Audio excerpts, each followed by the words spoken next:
હેતલ દીદી તથા કેતન બાપુને જ વિનંતી કે તેઓ શ્રી ધવલભાઈ પટેલને સાફાથી સન્માનિત કરે, સાથે ધનરાજભાઈ તેમને ધનુષ અર્પણ કરશે.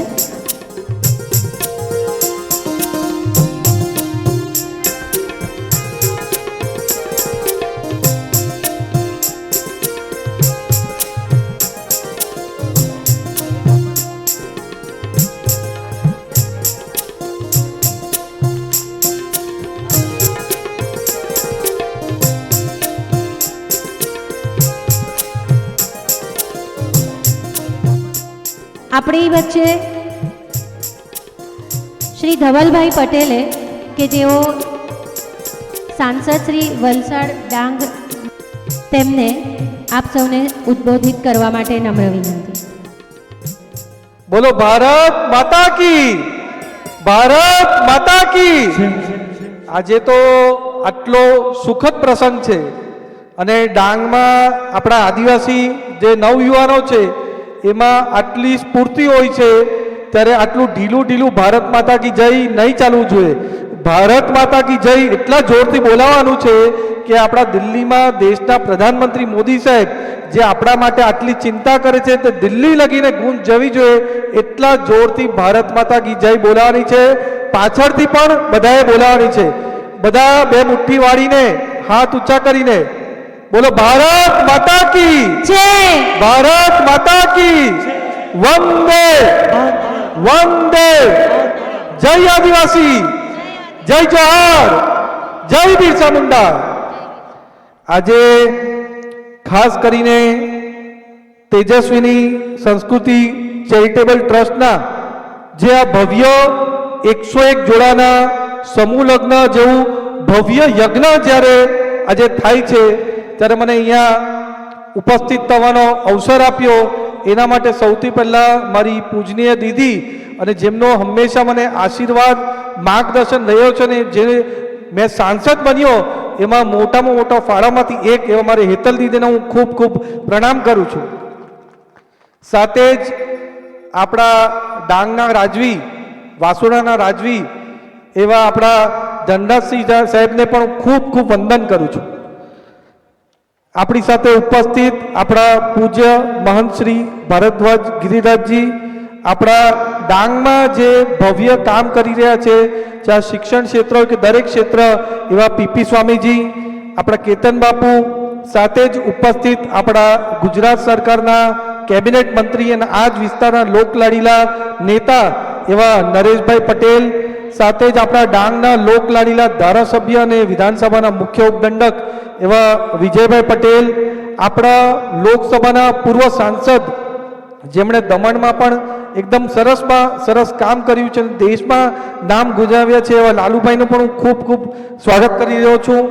સાથે જ અમારા ડાંગ ભારતીય જનતા પાર્ટીના પ્રમુખ કિશોરભાઈ, નિર્મલાબેન, અમારા ડાંગ જિલ્લાના પ્રભારી એવા રાજેશભાઈ દેસાઈ, અને ખાસ કરીને આજે વાત કરવી છે હેતલ દીદી તો ખરા જ, પણ સાથે સૌથી મહત્વ જેમનું આમંત્રણને લાગણીને માન આપીને આવ્યો છું અને હંમેશા વર્ષોથી આ લગ્ન માટે ચિંતિત હતા.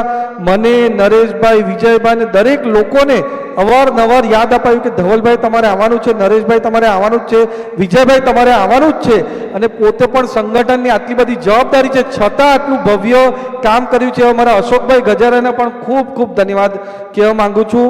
બધા જ મંચસ્થ તમારા મહાનુભાવો, જેમ દીદીએ વાત કરી કે આપણા આદિવાસી સમાજ આદિકાળથી જ ભારતને એકદમ સશક્ત રાખ્યું છે, મજબૂત રાખ્યું છે, અને આપણી આદિવાસી સમાજ એ જે આપણા આદિવાસી સમાજ દેશની જે પ્રથા છે, સંસ્કૃતિ છે, કળા છે, એને પણ એકદમ મજબૂત કરવાનું કામ આપણા આદિવાસી સમાજે કર્યું છે. ને એમાં પણ ડાંગ તો મોખરે રહ્યું છે, કારણ કે ડાંગમાં મુગલો હોય કે અંગ્રેજ હોય બધાને અહીંયાથી ભગાડી દીધેલા હતા અને ડાંગમાં કોઈ પણ અંગ્રેજો ઘૂસપેઠ નહીં કરી શક્યું એવું કામ આપણે ડાંગે કર્યું હતું.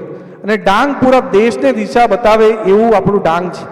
અને ત્યારે ડાંગની અંદર આટલા ભવ્ય 101 જોડાના જે આપણે આજે સમૂહ લગ્ન કરી રહેવાના છે, જેમ વિજય વાત કરી કે આપણે લગ્નોમાં યથાશક્તિ પ્રમાણે બધા ખર્ચા કરે છે. કોઈની પાસે પૈસા હોય તો વધારે પૈસા ખર્ચે, કોઈની પાસે ના હોય તો ઓછા પૈસા ખર્ચે. પણ જે સાચે ગરીબ લોકો હોય, જે લોકો પોતે એટલી યથાશક્તિ ના હોય, એના માટે આટલા ભવ્ય લગ્ન સમૂહ લગ્ન કરાવ્યા છે. એના માટે પૂરેપૂરી ટીમને હું ખૂબ ખૂબ વંદન અને અભિનંદન આપું છું. અને એમ કહેવાય છે કે સૌથી મોટું દાન એટલે કન્યાદાન, અને એ આટલું ભગીરથ કાર્ય અહીંયા થઈ રહ્યું છે.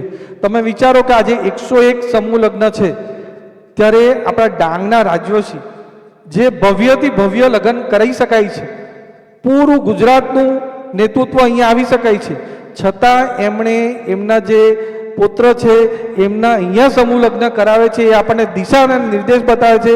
એના માટે રાજવીશ્રીનો પણ ખૂબ ખૂબ અભિનંદન આપું છું. એ આપણા બધાનું માર્ગદર્શન કરી રહ્યા છે. અને એના માટે જ જેમ બેને વાત કરી કે આજે આદિવાસી સમાજ પહેલાંથી જ એકદમ મજબૂત હતો, પ્રતિભાશાળી હતો, ત્યારે આપણી મહિલાઓ પણ એકદમ પ્રતિભાશાળી છે.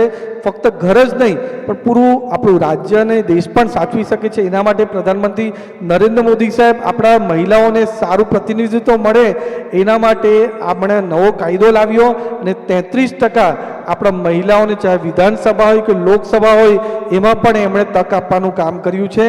અને મોદી સાહેબ હંમેશા આપણા આદિવાસી સમાજ માટે ચિંતિત રહે છે. એના કારણે જ જ્યારે મુખ્યમંત્રી હતા ત્યારથી જ 2001થી આપણા આદિવાસી સમાજ માટે અલગ અલગ કામ કરે છે. ચાહે વનબંધુ કલ્યાણ યોજના હેઠળ વર્ષોમાં હજારો કરોડનું અને લાખો કરોડનું બજેટ આપવાનું કામ કર્યું છે. પહેલાં 1960માં જ્યારે આપણું ગુજરાત રાજ્ય મહારાષ્ટ્રથી અલગ પડ્યું ત્યાર લગીને આપણી આ ઉમરગામથી અંબાજી પટ્ટી છે, ત્યાં કોઈ પણ જાતની સાયન્સ સ્કૂલ, મેડિકલ કોલેજ જ નહીં હતી. એ આપણા મોદી સાહેબ આવ્યા એના પછી ખાસ કરીને આવી સાયન્સ સ્કૂલ ચાલુ કરીને પછી મેડિકલ કોલેજ, એન્જિનિયરિંગ કોલેજ ચાલુ કરી. એના કારણે આજે હજારો અને લાખો આદિવાસીઓ એન્જિનિયર્સ અને ડૉક્ટર્સ બની રહ્યા છે. એના માટે આપણે મોદી સાહેબને ખૂબ ખૂબ આભાર માનવું છે. અને જ્યારે 1960થી 2001 લગીને અલગ અલગ સરકાર હતી ત્યારે ફક્ત 6000 કરોડનું બજેટ આદિવાસી માટે હતું. આપણા નરેન્દ્ર મોદી સાહેબ આવ્યા તો પહેલી પંચવર્ષીય યોજનામાં આદિવાસીઓ માટે 15000 કરોડનું બજેટ આપ્યું, બીજી પંચવર્ષીય યોજનામાં 45000 કરોડનું બજેટ આપ્યું, ને હમણાં 15મી તારીખ જે આપણો ભગવાન બિરસા મુંડાજી જે આપણા સૌથી મોટા યોદ્ધા છે, આઇકોન છે, એની જન્મ જયંતિ પર દેડિયાપાડા આવ્યા હતા ત્યારે આપણા આદિવાસી માટે ગુજરાતમાં 2 લાખ કરોડનું બજેટ આપ્યું. 2 લાખ કરોડનું એવું કામ અમારી ગુજરાત સરકાર, મોદી સાહેબ આપણા આદિવાસી માટે કરી રહ્યા છે. આ જ ભગીરથ કાર્ય હેતલ દીદી આપણા પૂરા વિસ્તારની અંદર આદિવાસીઓ માટે કરી રહ્યા છે. આદિવાસી સારી રીતે ભણી શકે, આદિવાસી સારી રીતે આગળ જઈ શકે એના માટે પૂરો પ્રયાસ કરી રહ્યો છે. અને મેં એમને વચન આપ્યું હતું કે જ્યારે જ્યારે સાંસદ તરીકે મારી તમને જરૂર હશે ત્યારે હું હંમેશા એમને મદદ કરીશ. તો મારા MP ફંડમાંથી પણ 5 લાખ રૂપિયા હું આજે જાહેર કરું છું. એના માટે સોલાર પેનલ હોય કે RO પ્લાન્ટ હોય, બધું મારા તરફથી જે એના સિવાય પણ જે પણ આપણે જોઈએ હું બધું જ આપવા તૈયાર છું. પણ એક જ વિનંતી છે દીદીને અને એક ફરિયાદ પણ છે કે આ વખતે જે સમૂહ લગ્ન કર્યા તેમાં તમે મને મહેમાન તરીકે આમંત્રણ કર્યા છે. આવતી વખતે તમારી ટીમ મેમ્બર તરીકે મને આમંત્રણ કરજો. આનાથી પણ ભવ્ય આપણે સમૂહ લગ્ન કરશું. ધન્યવાદ.